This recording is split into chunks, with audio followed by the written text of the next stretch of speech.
Hello friends, সবাইকে welcome জানাই নতুন একটি ভিডিওতে। এই মুহূর্তে যে আপডেটটির দিকে আমরা নজর রাখবো, বিগ ব্রেকিং নিউজের দিকে আমরা নজর রাখবো, সেটি হচ্ছে স্কুল সার্ভিস কমিশনের চাকরি বাতিল মামলায় অবৈধদের লিস্ট জমা সুপ্রিম কোর্টে।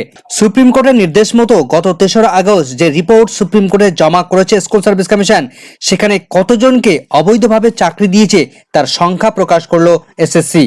এই মুহূর্তে যে তথ্য স্কুল সার্ভিস কমিশন জমা করেছে, সেখানে টোটাল 1212 জন ক্যান্ডিডেটকে অবৈধভাবে চাকরি দিয়েছে, সেটা এসএসসি স্বীকার করে নিল।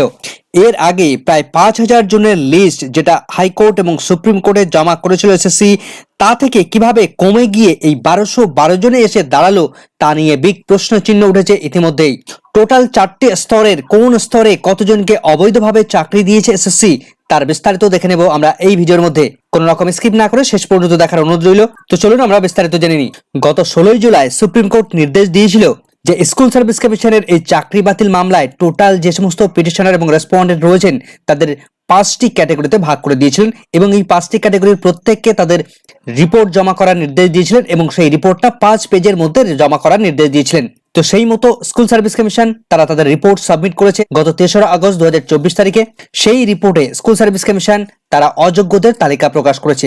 সেখানে সংবাদ মাধ্যমে দেখা যাচ্ছে যে 1461 জন তাদের লিস্ট জমা করেছে, কিন্তু এটাও খবর উঠে আসে যে 1212 জনের লিস্ট অবৈধ সেই সমস্ত ক্যান্ডিডেটদের লিস্ট জমা করেছে স্কুল সার্ভিস কমিশন। তো তাদের রিপোর্ট যদি বা সেই সংক্রান্ত আপডেট পেলে আমরা প্রকাশ্যে এক্সাক্ট ফিগারটা তুলে ধরতে পারবো। তো আপাতত 1461 বা 1212 এই দুটো এক্সাক্ট ফিগারের মধ্যে স্কুল সার্ভিস কমিশন টোটালে 4টি স্তরের অযোগ্য ক্যান্ডিডেটদের লিস্ট তারা জমা করেছে সুপ্রিম কোর্টে।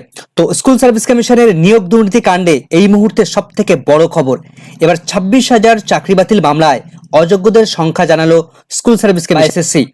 সুপ্রিম কোর্টের তালিকা জমা করলো, তারা ইতিমধ্যে জমা করে দিয়েছে 3 তারিখে। সেই তালিকায় দেখা যাচ্ছে যে 1461 জনের নাম, রোল নাম্বার সহ সুপ্রিম কোর্টে জমা করেছে স্কুল সার্ভিস কমিশন। ইতিমধ্যেই এসএসসি এবং মধ্যশিক্ষা পর্ষদ তারা স্ক্রুটিনি করে অযোগ্যদের তালিকা তৈরি করে আদালতে জমা করেছে এসএসসি। এই তালিকা অনুযায়ী 4টি ক্যাটাগরির মোট অযোগ্যভাবে যারা চাকরি করছে তার সংখ্যাটা গিয়ে দাঁড়িয়েছে 1461 জন। এই 1461 চাকরির কোনোটাই সুপারিশ করেনি স্কুল সার্ভিস কমিশন। এই 1461 জনের নাম, তাদের রোল নাম্বার সহ সুপ্রিম কোর্টে জমা করে অযোগ্যদের তালিকা সুপ্রিম কোর্টে গ্রহণ করার আবেদন জানিয়েছে এসএসসি।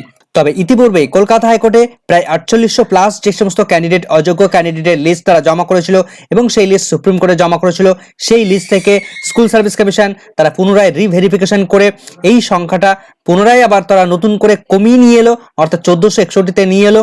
তো সেটা কিভাবে নিয়ে এলো সেটা আমরা জানবো। তো সেটা কিভাবে নিয়ে এলো সেটা নিয়ে বিগ প্রশ্ন চিহ্ন উঠেছে।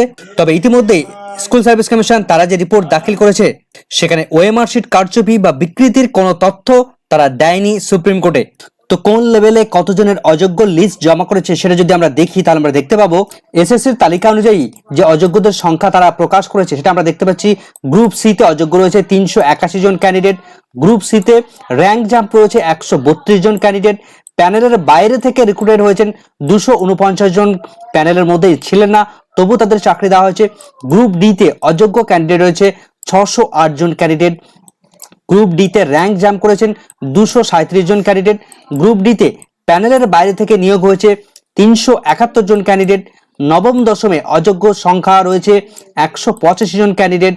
অন্যদিকে নবম দশমে র্যাঙ্ক জাম্প করেছে 74 জন ক্যান্ডিডেট এবং প্যানেলের বাইরে রয়েছে 111 জন ক্যান্ডিডেট। তো এরা সব অযোগ্যদের ক্যান্ডিডেট। তার পাশাপাশি একাদশ দ্বাদশে অযোগ্য সংখ্যা 38 জন, এদেরকে অবৈধভাবে চাকরি দেওয়া হয়েছে। একাদশ দ্বাদশের শিক্ষক র্যাঙ্ক জাম্প করে 20 জনকে চাকরি দিয়েছে স্কুল সার্ভিস কমিশন। একাদশ দ্বাদশের প্যানেলের বাইরে থেকে নিয়োগ হয়েছে 18 জন। তো টোটাল সংখ্যাটা এভাবে কিন্তু বিভিন্ন লেভেলের ক্ষেত্রে বিভিন্নভাবে তারা অযোগ্য অবৈধভাবে চাকরি দিয়েছে স্কুল সার্ভিস কমিশন। তো এই অযোগ্যদের, এই অবৈধদের সংখ্যা ইতিমধ্যেই স্কুল সার্ভিস কমিশন তারা 3রা আগস্ট 2024 তারিখে সুপ্রিম কোর্টে তারা যে হলফনামা জমা করেছে, তারা যে রিপোর্ট জমা করেছে, সেখানে 4 পেজের রিপোর্ট জমা করেছে। সেই 4 পেজের রিপোর্টের মধ্যে এই সমস্ত তথ্য প্রকাশিত হয়েছে। তো এসএসসি অ্যাকচুয়াল কি রিপোর্ট জমা করেছে সেই সংক্রান্ত নিয়ে অবশ্যই এই চ্যানেলের মধ্যে আপনারা আপডেট পাবেন।